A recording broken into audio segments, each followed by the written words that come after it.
pasa to the pack? It is Pack here. So, NBA playoffs have already started. We're actually out of the first round already into the second round. I wanted to do this, right? They don't do roster updates anymore after the start of the playoffs. They always end it right when the playoffs start, right? But players get better in the playoffs. So I wanted to see what players deserve a rating upgrade based off their performance in the first round. So that's what I'm going to do in today's video. If you like this kind of content, please join the pack and subscribe and leave a like on the video to help the video grow. Let's get the video started. So first team is the Philadelphia 76ers, and I believe that Tyrese Maxey has to go up. Joel Embiid played great in the first round. Now he's injured, so we can talk about the second round for the next video. But for the moment, Joel Embiid played as what we expected him to do. I think James Harden could be doing better, but he did solid in the first round as well. But Tyrese Maxey was doing even better than he was doing in the regular season in the playoffs in the first round against the Raptors. So a +2 easy for him. I think he's legit for a 20-year-old, and it's exciting to see how much better he's going to get by next season. So that's an easy one. Besides that, there was nothing really to talk about for the Sixers. Easy. Tyrese Maxey needs to go up. For the Milwaukee Bucks, this one was kind of hard. I felt like no one really needed to go up or even down. You could say Bobby Portis maybe could have gone down like 1. But if anything, I say Brook Lopez +1. I think the Milwaukee Bucks forgot how much they needed him and how important he was because of the spacing he creates on the Bucks. He's a great center. I know he's 33 years old. I know he's getting older, and he's not anything close to what he was on the Nets, but he's still fantastic. And because of all those things, I think he's still an integral part to the team. I'm not saying he's an 80 overall, but I feel like he should be a 79 minimum. I think he had a good series. The Bulls. It's time to roast the Bulls a little bit. DeMar. So DeMar's a 90 overall. I think there was no doubt in the regular season DeMar was an obvious 90, even maybe a 91 overall in the regular season. But we all said this throughout the year. We know maybe he does that in the regular season, but we know in the playoffs he disappears, and as is tradition, he did what he always does and had a bad playoffs.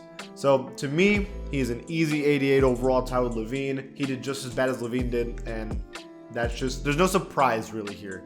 But Patrick Williams, who's a 74 overall, was one of the better players on the team. I think easy +3 for him to a 77. He had an amazing playoffs, and I have a feeling next season he's gonna be really good. For the Celtics, I have Jason Tatum +2. The Celtics are looking like contenders really out of nowhere. Tatum is looking like one of the best players in the NBA. He was averaging 30 points in this series. Easy 92 overall for me. And then Marcus Smart, who's Defensive Player of the Year, not being in the 80 overall club, I'd even argue he should be the third best player, tied with Robert Williams, minimum.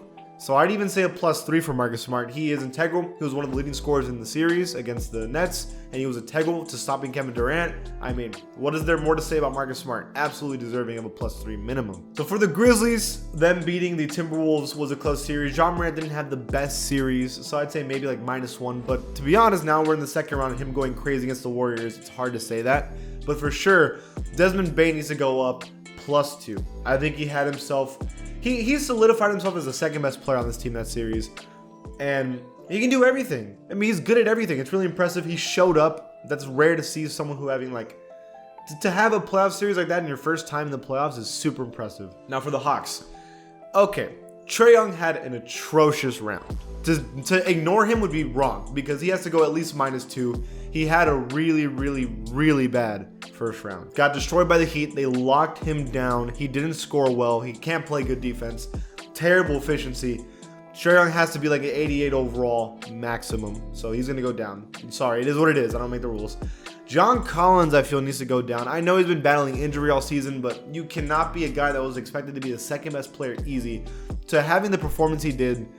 An 81 overall maximum. But DeAndre Hunter, there is some good news here. DeAndre Hunter was a leading scorer on the team, one of the best defenders, and was very efficient. Even though they were getting rocked, he had an amazing series. I think +3 for him. 81 overall. I wouldn't even be surprised if next season he ends up being like the third to second best player on the team. He was really good this series. For the Miami Heat, Jimmy Butler +1. He was the leading scorer and one of the best defenders on the team. And honestly, a lot of players like not slacked off, but didn't do well this series. Like against the Hawks, who were a worse team, Tyler Hero and Kyle Lowry did not play well. And Jimmy Butler showed up. So I think 93 overall, easy for Jimmy. And then a big one to me is Oladipo.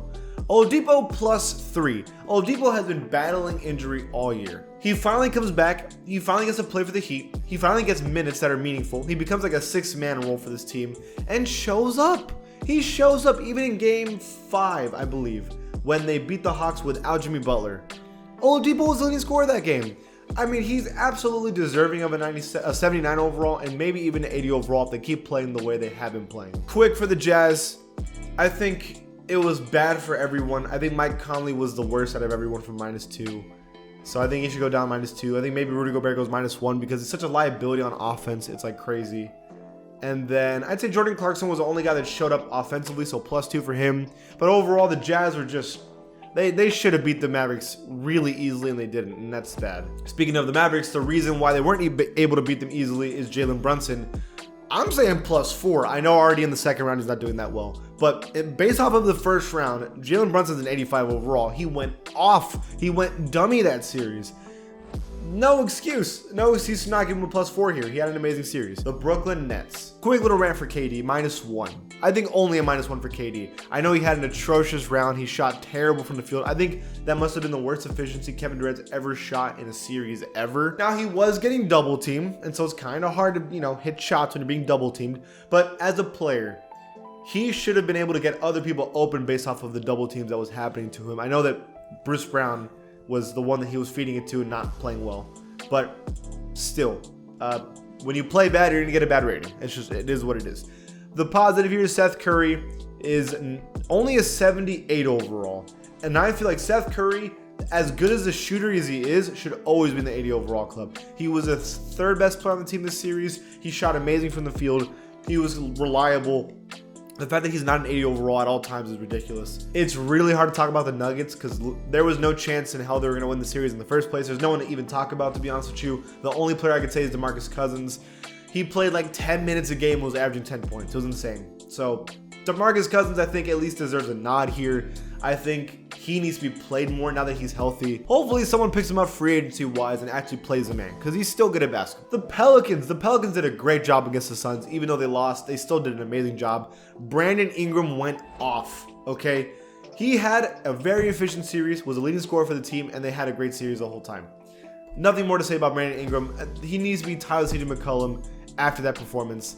And Herb Jones +1. The amazing athleticism, the amazing defense. Herb Jones showed that they're going to be nasty. Look at this starting lineup of CJ McCollum, Herb Jones, Ingram, Zion, and Valanciunas next season. Watch out for the Pelicans next year. Raptors fans might get mad at me, but Fred VanVleet -2. I know he was battling a little bit of injury here, and he didn't play a lot of minutes, but he had a terrible series. So there's nothing more to say about that. So for the Phoenix Suns, I have been saying all year that Devin Booker is the best player on the Suns, and I feel that way. But against the Pelicans, Chris Paul was averaging, I think it was 23 points and 12 assists. It was absurd. He was the best player on the Suns that series, +2 for Chris Paul. Not even a debate for me. I think he won the championship this season for real. And then DeAndre Ayton goes +1 at least. He was amazing. He's actually stepping up when Devin Booker was out. Amazing player. The Timberwolves did a good effort. They still lost, but Anthony Edwards had a really good series.